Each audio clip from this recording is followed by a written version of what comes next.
Hello பசங்களா, இன்னைக்கு நம்ம வந்து பூண்டு இட்லி மிளகா பொடி பார்க்க போகிறோம். இது வந்து ரோஜாப்பூ பொடின்னு சொல்லுவாங்க. இது வந்து ரொம்ப ரொம்ப நல்லாயிருக்கும். பாருங்கள் எப்படி செய்யறதுன்னு சொல்லிட்டு பாருங்கள். ஃபஸ்ட்டு என்னென்ன வேணும்னு சொல்லிட்டு நான் காமிக்கிறேன். மிளகா 1 கப்பு, பூண்டு 1 கப்பு, உப்பு, அப்புறம் ஆயில் வந்து 1/2 கப் இருக்குது.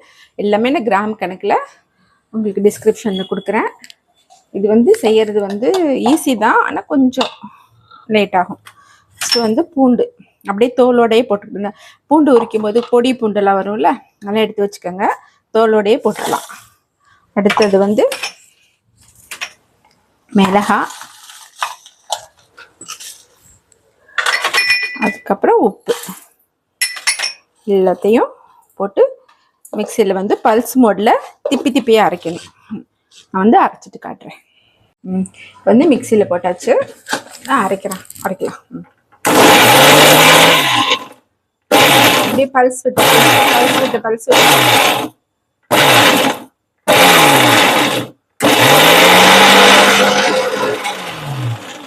நம்ம வந்து தண்ணியெல்லாம் ஊற்றக்கூடாது. அப்படி தேவைன்னா எண்ணெய் ஊற்றிக்கலாம். எண்ணெய் ஊற்றி அரைக்கலாம். தண்ணி ஊற்றணும்னு அவசியம் கிடையாது. வந்து அடுப்பத்தை வச்சாச்சு. நம்ம வந்து ஆயில் ஊற்றிக்கலாம். 1/2 கப் ஆயில் ஊற்றுறேன்.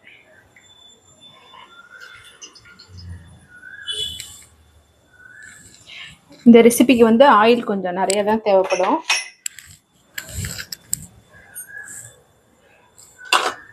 பாருங்க எப்படி அரைச்சிருக்கு பாருங்க.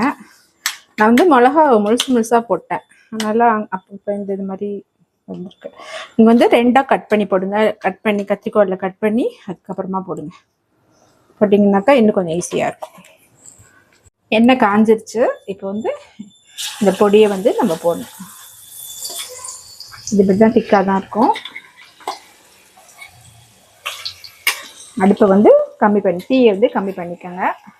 கை வச்செல்லாம் எடுக்காதீங்க. மிக்சியில் மிளகாலாம் செய்யும்போது ஸ்பூன் வச்சுட்டு எடுங்க. இல்லைனாக்கா கை எரியும். தெரியாமல் நீங்கள் கண்ணில் வாயில் வச்சுட்டிங்கனாக்கா இதெல்லாம் எரிய ஆரம்பிச்சிடும்.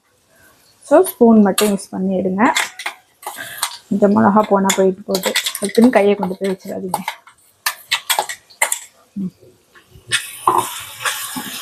இப்போ தான் கொஞ்சம் லேட் ஆகும். எண்ணெயிலே இது ஃபுல்லாக வறுத்து இதோட கலர் வந்து அப்படியே மாறணும். அது வரைக்கும் நீங்கள் இப்படியே கலந்து விட்டுட்டே இருக்கணும். நல்லா கலந்துட்டு இந்த பூண்டெல்லாம் அப்படியே தனித்தனியாக வந்துடும். பூண்டு தனியாக, மிளகா தனியாக, எண்ணெய் தனியாக அப்படியே பிரிஞ்சு வரும். அது வரைக்கும் நம்ம வந்து கலந்து விட்டுக்கிட்டே இருக்கணும். இவ்வளோதான். கொஞ்சம் வறுக்கிறதுக்கு வந்து எப்படியும் ஒரு 10 மினிட்ஸாவது ஆகும். ஸோ நான் அப்புறமா காமிக்கிறேன், ரெடியானது காமிக்கிறேன்.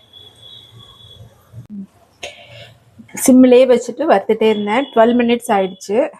இப்போ வந்து பார்த்தீங்கன்னாக்கா இந்த ஆயிலெலாம் பாருங்கள், இந்த மாதிரி பிரிஞ்சு வர ஆரம்பிக்கும்.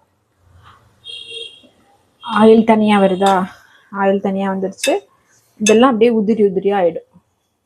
தெரியுதா? சேர்ந்து இருக்காது. எல்லாம் ஒரு மாதிரி நல்லா ஃப்ரை ஆன மாதிரி ஆயிடுச்சு. அவ்வளோதான். இதுக்கு மேலே வச்சுருந்தீங்கன்னாக்கா அப்படியே கருத்துரும். கலரும் பாருங்கள் அப்படியே கொஞ்சம் மாதிரி டார்க் ஆகிட்டே வருது. ஸோ அவ்வளோதான். அடுப்பு ஆஃப் பண்ணியாச்சு. கரெக்டாக 12 மினிட்ஸ் ஆகிருக்கு. இந்த அளவுக்கு ஃபுல்லாக சிம்மு தான்.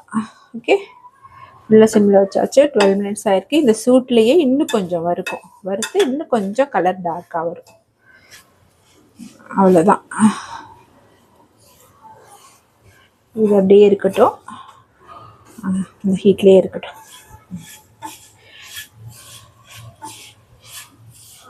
கொஞ்சம் கலக்காமல் விட்டால் கூட பாருங்கள், டிஃப்ரென்ஸ் பாருங்களேன். அடியில் வந்து அப்படியே கருப்பாக மாறும். கொஞ்சம் நேரம் ஆட்டலன்னு வச்சுக்கோங்க.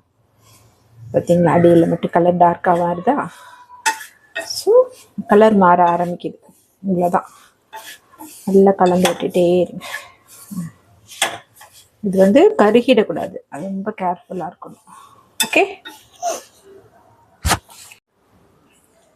பாருங்க, பூண்டு மிளகா பொடி ரெடி ஆயிடுச்சு. இது ஒரு கிளாஸ் கண்டெய்னரில் போட்டு வச்சிங்கனாக்கா 1 மந்த்னாலும் வெளியிலே வைக்கலாம். ஃப்ரிட்ஜில் வைக்கணும்னு அவசியம் கிடையாது.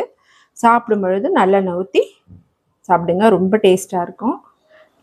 இதில் வந்து நீங்கள் பொடி தோசை கூட போடலாம். அது மட்டும் இல்லாமல் தோசை ஊற்றி அது மேலே வந்து எக்கு உடச்சி போட்டு மேலே இந்த பொடியை தூவி சாப்பிட்டிங்கன்னா ரொம்ப நல்லாயிருக்கும்.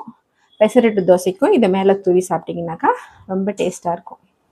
Happy cooking!